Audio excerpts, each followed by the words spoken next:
Hi, I'm Amy Love. And I'm Philip Teitelbaum, and we're here today with Adam and Eric from So Percussion. Why don't you guys introduce yourselves and tell us a little bit about the ensemble? Sure. I'm Eric from So Percussion. And I'm Adam. I'm also from So Percussion.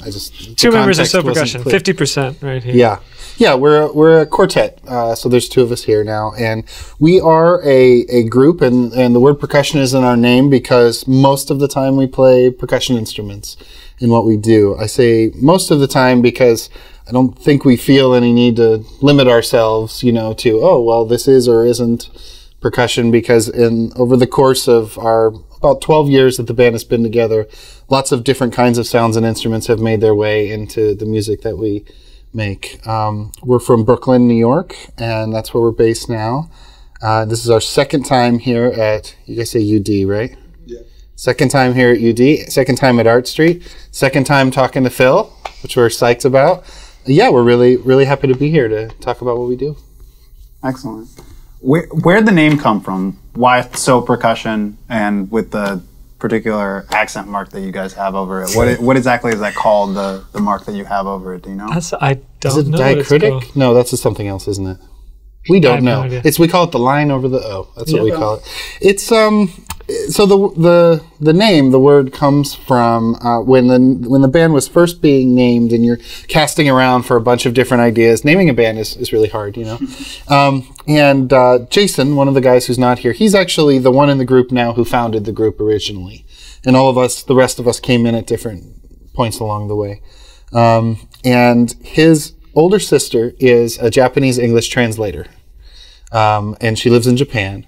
And she put out this word "so," and just the way that they transliterate it from the Japanese, they put the line over because it's a very I think it's a very long O, like O. I think it's like O. There's a double. It's like it's like O. I mean, and so it wouldn't just be the way we'd say "so." Of course, we don't walk around going, "Oh no, I'm sorry, that's so," because look at how stupid that was when I just did it. So.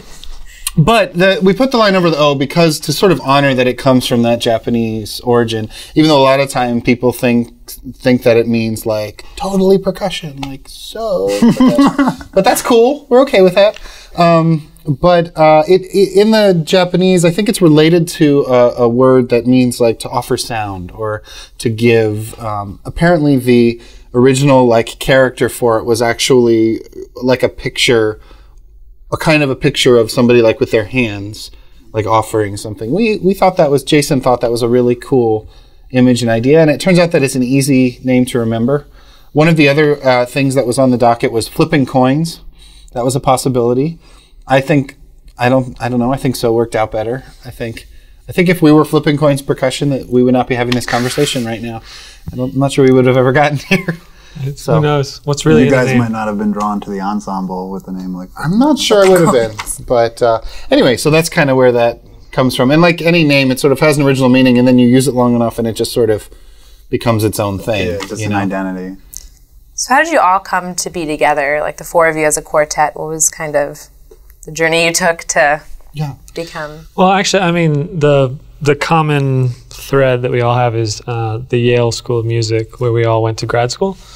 And that's where the group started. Like Adam was saying, Jason, who's in the band now, and three other guys who were in school there at the time started it. And then pretty close to the beginning, Adam joined while he was in school there, and Josh and I also went through the same program. It's just kind of a particular approach to playing chamber music together. The professor who teaches there really emphasized that you had to play together a lot. You had to really... when you were playing music with other people, you had to kind of get inside their head and anticipate what they were going to do and know them as well as you knew your own playing. And so I think... It was very Mr. Miyagi in a way. Yeah, I don't know. There's something very zen about it or whatever. And I think that over time, as some of the players had other opportunities and went different places with their careers and new people were coming into the group, it just always made sense that there was this connection between everybody. Everybody had this common experience. So you guys are a performance ensemble, obviously, but you're also very involved in education. Would you say that either one of those is a primary function of So Percussion? Which do you enjoy more? Just kind of where do you prioritize them in terms of performance and education? Sure. I mean, I have to say, and this may sound like an evasive answer, but I think we see them as part of an organic whole of a sort of kind of life cycle of making art, and part of that life cycle is, you know, your own enjoyment of the craft of what you're doing. Part of it is doing that then for other people, and part of it is engaging with students and other people that you mentor and you teach about what you're doing. And, you know, like you've heard that saying before, oh, those who can't do teach. And I mean, I think we totally reject those kind of attitudes of that place. Performing is this thing over here, teaching is this thing over here. Like, you know, it can all be kind of part of the same cycle of engagement. You know, one of the things that's been interesting about what we do is the sort of experimental music tradition, contemporary music. Especially when we were first starting out, we spent a lot of time just explaining it to people. What is this? You know, what are you doing? And I think along the way, just the amount that we have, I mean, if you're a string quartet and you play Beethoven, you're like, hi, we're a string quartet and we play Beethoven. And they're like, well, I like Beethoven and I like string quartets, so why don't you play music for me? You know? And it was kind of straightforward in that sense. And I think for us, it was always, who are you and what do you do? And we had to talk about it so much. But what's been great about that over time is that we've come to really love that aspect of what we do, that engagement with people. In fact, we were just over at DECA here in town talking to these students about the composer John Cage and about experimental music and about what these different things mean. And it was so fun to talk to them. In terms of the way our time is spent, it's right now this year is about maybe half and half, I would say. We're teaching at Bard College up north of New York City. We have a percussion studio there. We've also been teaching composers at Princeton University this year, doing a residency there. But then we have a pretty full touring schedule as well. So I think that we just sort of avoid the question of, oh, are you more this, are you more that? And we just kind of try to do everything that interests us. Wouldn't you say that's right? Yeah, it's funny to hear you talk about that, because I think it's kind of true that the nature of what we do has sort of, in and of itself, had education as a part of it.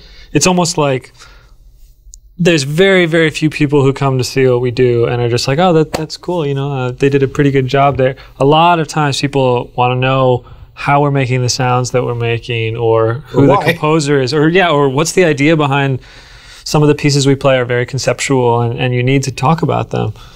In the same way that, you know, I feel like any painter or sculptor or architect has to be able to talk to people about the ideas behind the work that they're doing. And I don't know, I bet even string quartets playing Beethoven have to tell people about like the way they play Beethoven or something like that. It's kind of, like Adam was saying, education and the performing just kind of go straight hand in hand. And then of course, you know, now we have students who study with us, and you get to have this longer term relationship with them, and you take them from point A to point P or Q or Y or Z, you know. That's an awesome experience too. And it's a different role as a teacher, but somehow the education is always a part of the equation. But I do think that in the music world traditionally, there's a bit of a sense of like, oh, if you're a serious performer, like you really need to play that up as, oh, that's my thing, that's what I do. And maybe I do some teaching, but almost like, oh, I want to make sure people take me seriously, you know, so I'm not going to say, oh, yeah, well, I'm a teacher. We're so excited to be teachers. We love being teachers. And we get an absolute kick out of it. And I think if you love doing something, put it out there and be like, yeah, you know, that's what I love doing. I think it's especially interesting with like how music technology is developing. Do you think that plays a big role in the music you play? Yeah, absolutely. So you have that cactus piece where it's mic'd. Yeah. So. And Eric, I mean, your technology thing has been developing. Well, I mean, Josh and I in the group have been using Ableton recently, and we've all developed a familiarity with Logic, and before that we were using GarageBand. I mean, we've kind of always taken technology out of necessity. So, you know, it's like, oh, we need to edit this video together. Crap, somebody get a copy of Final Cut and learn how to use it. And we need a loop pedal on stage. Somebody buy a loop pedal and learn how to use it. It's always been kind of an organic process. But like I was saying before, to me it always has felt like percussion and the advances in musical technology and electronic equipment and all those things have gone totally hand in hand. There was this composer, Edgar Varese, who earlier in the 20th century talked about how he imagined this music in the future where any sound was possible and you could use any sound to make these musical pieces. And at the time, the technology wasn't really there, and he turned to percussion music to try to approximate this world that he had in his head. And that's always stuck with me, because it's like, that's, as percussionists, that's kind of what we're doing. We're finding these sounds in the world that we can use. And sometimes, like the cactus, like you're saying, the sound is amazing, but it doesn't exist in a way that we can play it for a room of 800 people or something. It's too quiet. So you have to have a way to amplify it, or a way to record the sound and play the sample back or something. And we always try to be really conscious of staying true to the acoustic sound that is at the root of something. So not just, we could just record a cactus and then play that recording back at our shows. But I think people are interested in seeing how that sound is being created. So we make poor people like Eileen, the presenter here, find cactuses for us everywhere we go. I believe it's cacti. Cacti, sorry. And then we mic it up and we use it. But I think, it's kind of like we live in that utopian world that Varese imagined, right? He saw this future, and we take it for granted. We can't imagine what it would feel like for him to be able to come up now and to use Ableton. He'd be like a kid in a candy store. He'd be like, "You're kidding me!" He's like, "Come on, 50 more years, and I would have been living in this time." He was actually bummed out. He was like, "I was just born like a generation too early."